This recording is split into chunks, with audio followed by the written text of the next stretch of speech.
Brutal. Así es el mundo de Blade Runner 2049. Lluvias intensas, polvo en suspensión, nieve. La Tierra se muere y sus habitantes sobreviven. Por eso visten como visten. Blade Runner 2049 continúa el universo de la Blade Runner de 1982 y visualmente hace muy bien su trabajo. Nos presenta una realidad futurista que tiene lugar 30 años después de los sucesos de 2019, cuando Rick Deckard tuvo que perseguir a varios replicantes Nexus 6 infiltrados de manera ilegal en la Tierra para terminar huyendo con Rachel, una Nexus 7 que acababa de descubrir la verdad sobre su propia existencia. Esta vez es el agente K quien lleva el peso de la historia, un replicante nacido para retirar a otros replicantes, un replicante creado para ser Blade Runner. Denis Villeneuve fue el encargado de traernos en 2017 la secuela de este clásico de la ciencia ficción, una tarea bastante difícil de llevar a cabo porque Blade Runner puso tanta atención al detalle que las expectativas sobre 2049 eran muy altas. ¿Y qué hacer cuando una película es tan icónica que todavía influye en la actualidad? Pues depende de quién recoja el testigo. En este caso, Villeneuve quiso renovar la imagen que nos dio Ridley Scott siendo lo más fiel posible, pero dejando ver el paso del tiempo. Por eso cambia ligeramente la tecnología y por eso cambian el clima y la ropa que se usa. René April es quien asumió la tarea de diseñar el vestuario y comenta para algunos medios que, siendo Blade Runner una de sus películas favoritas, al principio le dio cierto miedo ser la responsable de vestir a sus personajes, pero finalmente decidió hacerlo porque ya había trabajado junto a Villeneuve en otras películas, por ejemplo en Sicario del año 2015 o en La Llegada de 2016. Para afrontar este reto, la diseñadora trabajó sobre algunas ideas que terminó descartando. Según cuenta para Vogue, buscó referencias en todas partes, empezando por las décadas de los 60 y 70, pero no le pareció apropiado para la historia, por lo que continuó investigando sobre otras épocas mientras se inspiraba en Oriente y Occidente para crear sus diseños. La influencia oriental está muy clara en su trabajo y conecta con esa parte del cyberpunk que mezcla la cultura hollywoodiense con la cultura del manga y el anime, combinando elementos occidentales con elementos asiáticos, especialmente los japoneses, aunque no los únicos, claro. Esta mezcla se hace muy explícita justamente con Blade Runner 2049, en concreto con una parte de su historia, la del apagón. En la película el mundo sufrió un corte electromagnético que eliminó casi por completo todos los registros digitales existentes, trama que se explica en un corto de anime dirigido por el autor de Cowboy Bebop, Shinichiro Watanabe. La precuela titulada Blade Runner Blackout 2022 explica cómo algunos Nexus 8 provocaron un pulso electromagnético para destruir la información que almacenaban los humanos. Este corto capta a la perfección la estética que tiene 2049, con los tonos naranjas del ambiente y el mundo decadente y sombrío que viene directamente de la película original. Y esa decadencia es la que había que representar en la ropa. La diseñadora también se inspiró en Rick Owens, aunque ella se moderó mucho más. Los ejemplos más claros los veo en Coco y en El Archivero, también en La Teniente Yoshi. Rick Owens es un diseñador de moda estadounidense con un estilo oscuro y brutalista que mezcla la elegancia con lo que incomoda, una combinación que resulta muchas de las veces en creaciones inquietantes. Y precisamente esa oscuridad que le caracteriza viene muy bien para el mundo decadente y sombrío de Blade Runner, un mundo que ha ido empeorando con el paso de los años y que tras vivir el colapso de los ecosistemas ahora presenta un entorno brutal. Así es como Denis Villeneuve describe el ambiente de su película, como brutal, describiendo en una sola palabra ese mundo duro y de clima extremo en el que se desarrolla la historia. Podemos ver fuertes ventiscas, lluvia que cambia rápidamente a nieve, se nota que hace frío y hay mucha contaminación. Para el director el invierno influye en el comportamiento de las personas, lo cuenta en una entrevista para la revista Time, por eso buscó representar una atmósfera invernal, así que el invierno se convirtió en la mayor influencia para el diseño de vestuario, y el concepto brutal sirvió como referencia para todo el arte de la película, que parte de la Blade Runner original, avanzando hacia un mundo aún más difícil de transitar. La ropa en Blade Runner 2049 refleja esa realidad hostil a la que se enfrentan los personajes, y cambia lo justo desde 2019 porque la vida en la Tierra ha evolucionado muy poco. La gente sigue viviendo en una sociedad decadente dominada por una corpo. Y un detalle más que es clave para todo el diseño de vestuario es el que comenta April en Vogue. No había ningún traje de superhéroes porque se requería que el mundo fuera realista y que los personajes se conectaran con la audiencia. ¿Por qué se requería esto? Seguramente por el propio tema de la película, que trata, entre otras cosas, de la pérdida de humanidad. la cual parece filtrarse hacia unos seres que son más humanos que los humanos, un tema que necesita expresarse con cercanía para que el espectador se sienta identificado incluso con un replicante. Así que la realidad en Blade Runner 2049 es hostil, decadente y miserable, y para reflejarla en pantalla no les importó crear cosas feas. La propia Renée April es quien dice esto sobre algunas de sus creaciones. Por ejemplo, asegura que el abrigo de Mariette, que mezcla plástico con pelo, no tiene ningún sentido, y también considera feo el abrigo de K. Lo siento si te gusta, pero la diseñadora lo ideó para que fuera feo. ¿Y por qué hizo esto? Por el mismo motivo por el que K, aun siendo el protagonista, solo tiene dos outfits, el que usa para estar en casa y el que se pone para salir a la calle. Porque tiene poco dinero y cuando cobra se lo gasta en Joy. ¿Y porque lo considera feo? A mí me gusta, de hecho mi outfit favorito es el de K. Pues hay que fijarse en los detalles, específicamente en el pelo del cuello y en las líneas tan simples que no parecen tener ninguna gracia, ningún detalle especial que se haya añadido para hacerlo bonito. El abrigo en sí se inspira en la gabardina que llevó Deckard en la primera película y se decidió darle un toque más militar tal y como lo entendemos hoy. Ya sabemos que el outfit que llevó Harrison Ford la primera vez que interpretó a Deckard se inspira en los detectives del cine negro, y hay una curiosidad en este tipo de prendas que usaban. Las gabardinas fueron utilizadas y popularizadas por los militares durante la Primera Guerra Mundial, por eso también se les llama trench, que significa trinchera en inglés. Al estar confeccionadas con una tela impermeable y resistente que se llama gabardina, igual que la prenda, y siendo más ligera y cómoda que otros tejidos impermeables, se empezaron a incorporar en el ejército chaquetas largas a las que le añadieron cosas funcionales para un soldado, como bolsillos grandes, hebillas, correas y solapas para que el agua resbale. Así que la elección por parte de los diseñadores de vestuario de vestir a Deckard como un detective de los años 40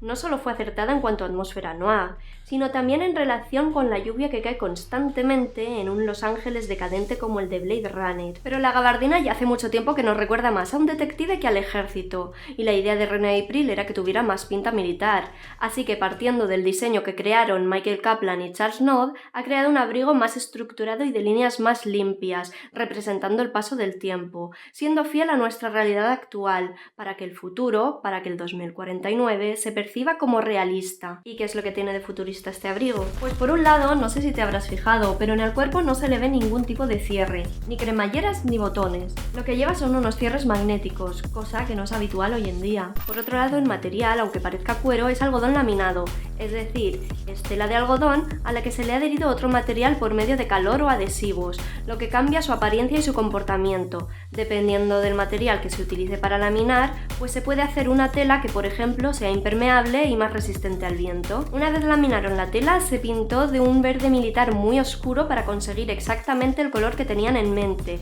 y se confeccionaron 15 abrigos iguales para utilizar durante todo el rodaje. Esta característica del tejido hace que la prenda se perciba como futurista, pero no por el proceso de laminado ni por la apariencia que le deja, más bien por el contexto en el que se utiliza. No vemos cuero porque estamos en un futuro en el que los animales escasean y son muy caros. Se insinúa esto en ambas películas y si has leído la novela en la que se inspira Blade Runner lo entenderás. Necesito agua.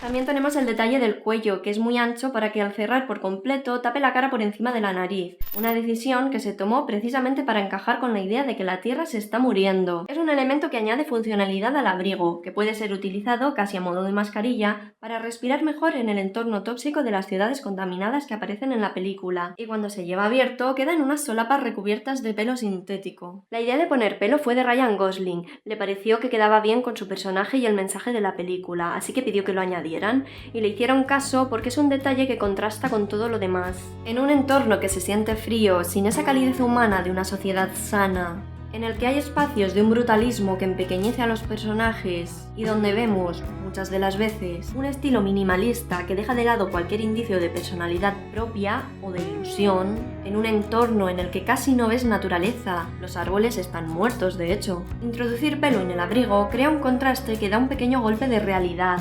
El pelo es un elemento orgánico que forma parte de los seres vivos y que se cuela entre tanta superficie lisa y colores neutros, introducido en un abrigo de líneas sobrias. Además, está incorporado de una manera pensada para que quede feo. ¿Pero por qué? Hay muchas chaquetas que son así, forradas de borrego o de peluche, o que lo llevan por todo el cuello o la capucha, por ejemplo. Pero la peculiaridad de esta es que, aparte de que se nota un material de mala calidad, costó $2 el metro, se nota que está pegado de manera cutre. No es un forro ni se ha llevado cuidado en que quede alineado con las costuras. Está puesto ahí como un pegote. Para que me entiendas, fíjate en cómo suelen ser este tipo de prendas, que o bien las costuras pasan por encima del pelo, o él mismo las tapa por completo. Y compáralas ahora con el abrigo de K. Este abrigo parece sencillo, pero en realidad es bastante complejo. Ya ves la cantidad de detalles que tiene. Y puede que te hayas fijado en uno más. En la espalda lleva unas letras que se perciben muy poco y que no sabemos por qué están ahí. Aunque no se aprecian mucho, si nos vamos a la figurita coleccionable del agente K fabricada por NECA, la inscripción parece ser N7H00105. Y de ahí podéis sacar todas las teorías que queráis. Si como parece N7 significa Nexus 7 y esas letras son un número de serie, pues no sabemos si el abrigo se lo ha robado a un replicante que retiró, si se lo ha comprado en un mercado de segunda mano o si se lo ha proporcionado la policía de Los Ángeles o qué. Pero se ajustaría a la idea de que K, en la sociedad en la que vive, no es un individuo que importe. Es un replicante al que se puede ignorar o incluso tratar mal, por lo que no le hace falta tener cosas propias que él haya elegido por el simple hecho de que le gusten. Sea como sea, su abrigo de estilo militar combina muy bien con K. Él es un soldado que acata órdenes y su ropa es sencilla, sin adornos innecesarios. Se viste como la personalidad que muestra a todos, que parece seca y apática. Antes de que se ponga a investigar sobre el recuerdo de su infancia, sus emociones prácticamente solo se intuyen con el trato que tiene con Joy, y fuera de su casa solo las verás si eres muy observador, lo cual no quiere decir que no quiera mostrarlas. Puede ser que esté tratando de comprenderse a sí mismo a la vez que se reprime para encajar en el control que los humanos ejercen sobre él. ¿Qué se siente al cogerle la mano a un ser amado? Encadenadas. Encadenadas. Vamos a hablar del principio de la peli. Después de unas cuantas panorámicas, entra la escena que abre el diálogo de la película. En ella aparece Sapper, que está trabajando en una granja de proteínas, e igual que Leon en la primera cinta, lo vemos vestido con ropa de trabajo, y ahora se percibe más futurista por la escafandra que utiliza para respirar mientras ve pasar el vehículo volador de K. Cuando Sapper entra en su casa, se ha quitado el traje que llevaba, dejando ver un mono interior sucio y desgastado, con un detalle curioso, que son las cremalleras ubicadas en la parte delantera que se abren hasta los tobillos. La secuencia que presentan los personajes transmite en parte la misma idea que la escena de Leon y Holden en la primera película, que existen Nexus que son perseguidos, y de hecho está casi calcada de la idea inicial que tuvo Ridley Scott para abrir Blade Runner, pero que terminó descartando. El director imaginó una olla al fuego en una pequeña casa de campo donde un personaje misterioso, que habría sido Deckard, llegaba, asesinaba a un replicante y se llevaba su mandíbula con un número de serie impreso. Se llegó a hacer el storyboard de esta escena, pero finalmente se optó por la introducción que conocemos. Este homenaje nos muestra que para crear el mundo de 2049 se ha partido de la primera película, y el vestuario habla de la inspiración que siempre se ha tomado de esta. Seguimos con Joy. Ella es el personaje que más se diferencia del resto en cuanto a vestimenta. Es la compañera de K, pero no queda del todo claro si es consciente de su existencia y realmente está enamorada de él, o si solo es el producto comercial diseñado para complacer que se promociona en grandes anuncios por todas partes. Con Ana de Armas, la actriz que interpreta a Joy, se hicieron muchas pruebas de vestuario, porque es un personaje que cambia muchas veces de ropa, puede cambiar rápidamente de un outfit a otro por su condición de chica digital, y tiene un gran repertorio porque puede ser lo que te apetezca. Lo dicen los anuncios que tratan de venderla al público. Joy es todo lo que quieras ver y todo lo que quieras oír. Así que su ropa se adapta a las situaciones, y es gracioso que la primera vez que aparece lleve puesta ropa del estilo de las amas de casa estadounidenses de los años 50. Se está reforzando la idea de que ella está en casa para K, únicamente para complacerle, porque ese es el cometido principal del producto que vende la corporación Wallace. Y la estética femenina de los 50 está muy asociada a un rol muy concreto de mujer que cuida y complace a su familia, y como no, a su marido. La imagen de Joy se nos presenta con una serie de elementos que encajan de manera muy evidente con esa idea. Tiene la silueta del New Look típica de esa época, que crea un efecto óptico de figura reloj de arena, con la cintura ceñida, la falda amplia y hombros redondeados. Todo ello con los colores pastel que se llevaban, dando una apariencia suave y optimista, que son las sensaciones que se querían transmitir en la década de 1950 tras dejar atrás la Segunda Guerra Mundial, que terminó en 1945. Además, lleva un delantal. Obviamente va vestida muy adecuada para lo que supuestamente está haciendo, que es cocinar, pero bien arreglada e impecable, con su pequeño collar de perlas y su pelo recogido. En el momento en el que detecta que K ha pasado un mal día, intenta distraerle proponiéndole una lectura, y ahí cambia de outfit. La vemos entonces con un conjunto negro de top y pantalón de un estilo urbano que evoca modernidad por las aberturas de los hombros, ya que rompen el patrón clásico de una camiseta, y por la longitud de las mangas, que son muy largas. El color y la forma del top recuerda un poco al estilo techwear, que está bastante relacionado con el cyberpunk. Personalmente también me recuerda bastante al tipo de ropa que se usa para practicar yoga. Me acuerdo que sobre el año en el que se estrenó la película se tenía la percepción así en general de que quienes practicaban yoga y pilates eran amas de casa de unos 30-40 años. ¿Será casualidad? El caso es que lleva ropa cómoda de diario para estar en casa, porque el plan propuesto era leer. Al captar el rechazo sugiere una alternativa, salir a bailar, y entonces podemos ver un poco su proceso de pensamiento buscando la respuesta más adecuada. Cambia rápidamente a un look tipo disco, pero pasando primero por un vestido más de gala. Se cambia de skin como en un videojuego. Hay uno de sus outfits que parece no tener nada que ver con el mundo en el que está.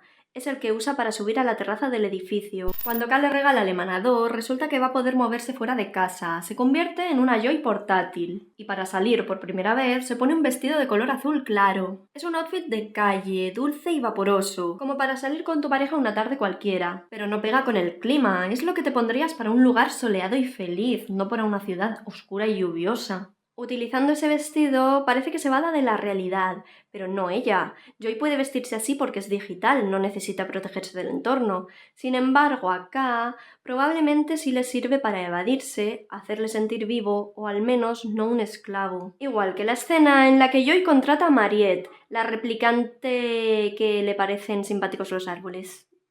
Nunca había visto un árbol. Está simpático. Está muerto.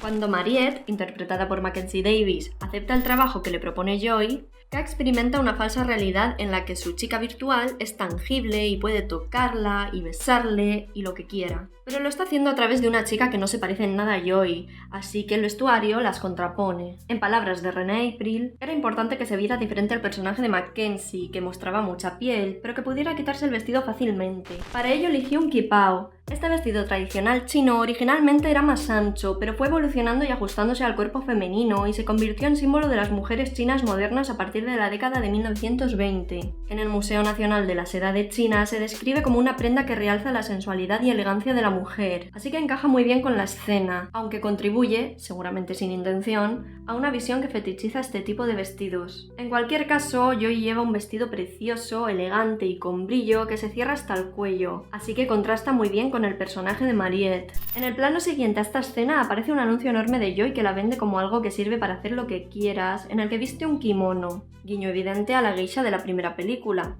O eso me parece a mí, la verdad.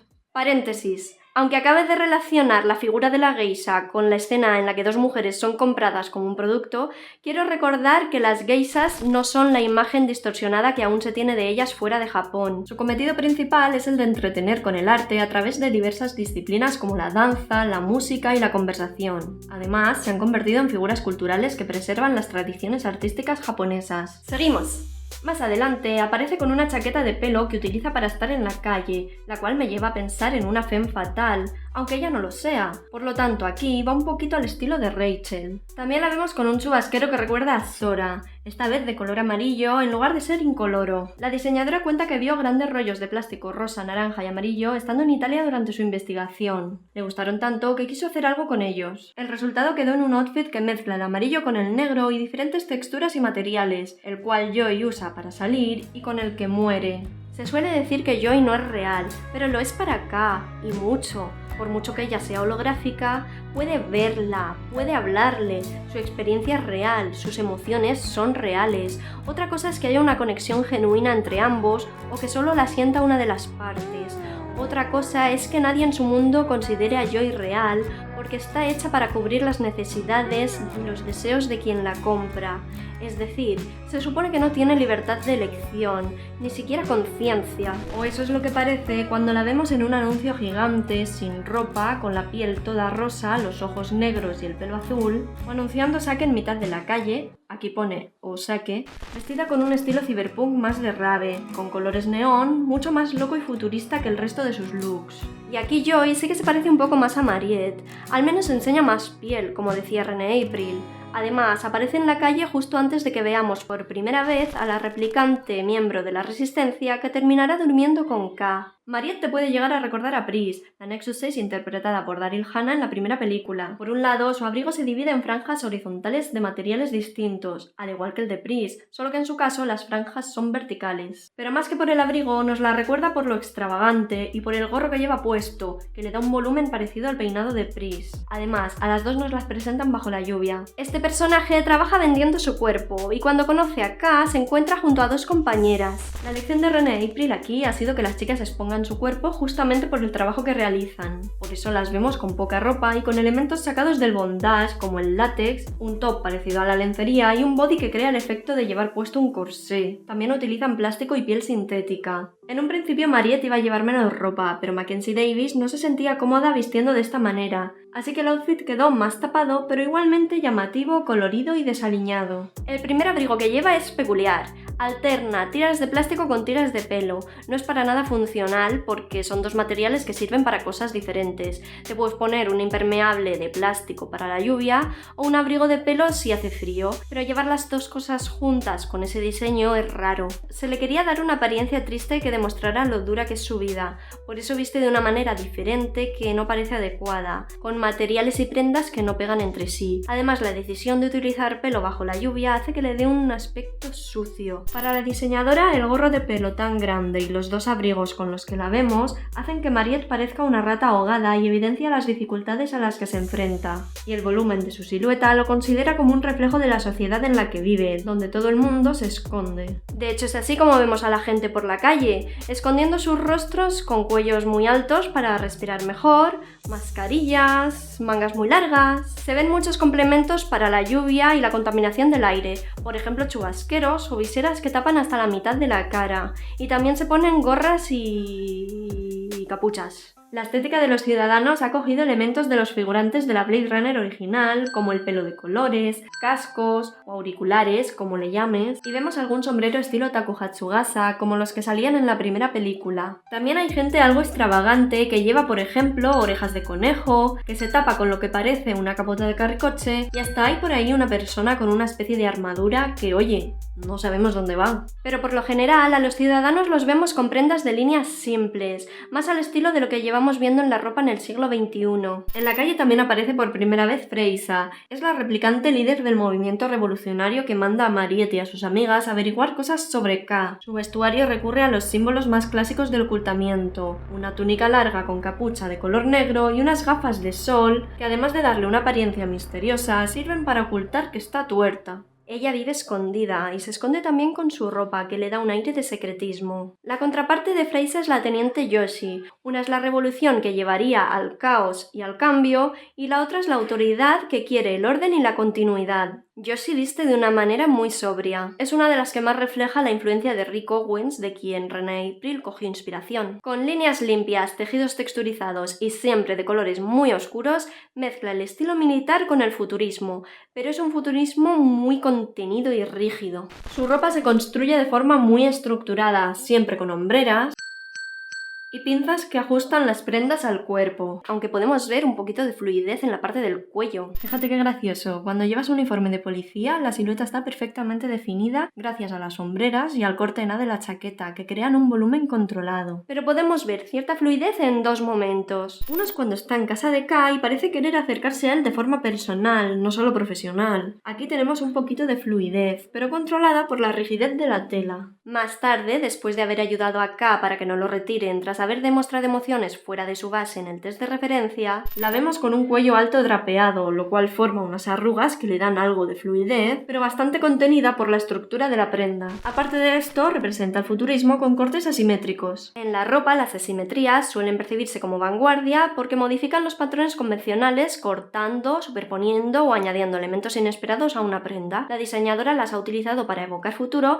pero de manera moderada para no hacer cosas demasiado extravagantes, ya que, como decía al principio, su objetivo era que el espectador sintiera ese futuro como real. Por otro lado, el minimalismo de las prendas que utiliza este personaje nos evoca el porvenir ordenado que ella misma defiende. La teniente Yoshi es elegante con esa sobriedad que le dan las líneas limpias y controladas. Como ella, su ropa es firme. No como la de Anna Stelling, que es a quien la teniente busca para matar porque es hija natural de una replicante y la considera peligrosa. Ella lleva un outfit en tonalidades crema y blanco muy simple, sin nada de estructura, con un chaleco largo muy fluido. Se ve ropa cómoda que parece de tejidos naturales, como de algodón o de lino. Encaja en el escenario en el que aparece por primera vez rodeada de naturaleza, que aunque artificial, se ve puro y tranquilo. Refleja una existencia ajena al mundo exterior. Está escondida, pero a salvo. La busca también Wallace, el dueño de la corporación que fabrica replicantes y que tiene la obsesión por crear a uno que pueda dar a luz a un bebé, pero nada con ella ni aun teniéndola trabajando para él, creando los recuerdos falsos necesarios para implantar en los replicantes.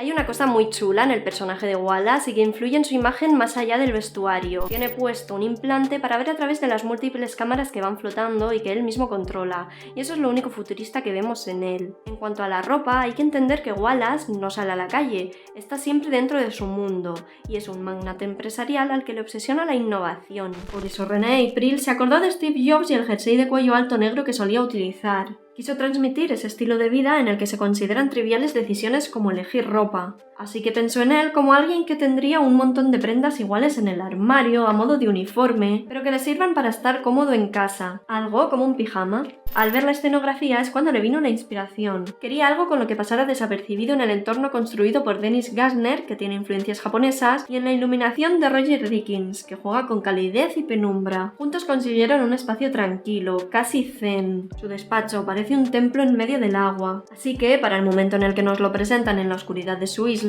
escogió el color negro en un outfit de inspiración japonesa, muy similar al samue que visten los monjes zen para realizar tareas y que también es utilizado para descansar en casa o meditar. Hacia el final de la película, Wallace vuelve a aparecer, otra vez en la oscuridad y otra vez de colores oscuros, pero ahora no va en pijama. Viste de traje para recibir a Deckard, un traje muy similar al de Eldon Tyrell, más o menos del mismo ancho y largo tanto pantalón como chaqueta, lo que les da una silueta parecida, con unas solapas adornadas con puntadas largas, y ambos se perciben muy nuevos y de buena calidad. La prueba de vestuario para Wallace fue llegar y triunfar. Se lo probaron a Jared Leto, que es quien lo interpreta, les encantó y fin. Una única prueba. Según René April, a Leto le gustó tanto el vestuario que se lo llevó a casa. La sencillez de su ropa nos hace entender el vestuario de Love. Ella es su mano derecha, por lo que persigue lo que él desea, cosa que traslada su ropa con líneas muy sencillas. Lo más raro que le vamos a ver son los zapatos que tienen un diseño vanguardista. Love se convierte en un reflejo de cómo Wallace ve a los replicantes, como ángeles, porque ella quiere ser el mejor ángel de todos. Se ciñe a lo que su creador entiende como perfección, por eso la vemos tan clean, y eso en moda se traduce en dar una imagen impecable cuidando hasta el más mínimo detalle, aunque aparentemente lleves un look sencillo. Esta imagen, que me recuerda a la fotografía editorial de moda, es la que mejor lo ejemplifica. Dentro de la sede Wallace representa la pureza con el color blanco, en contraste con el exterior deprimente. Parece perfecta y parece un ángel.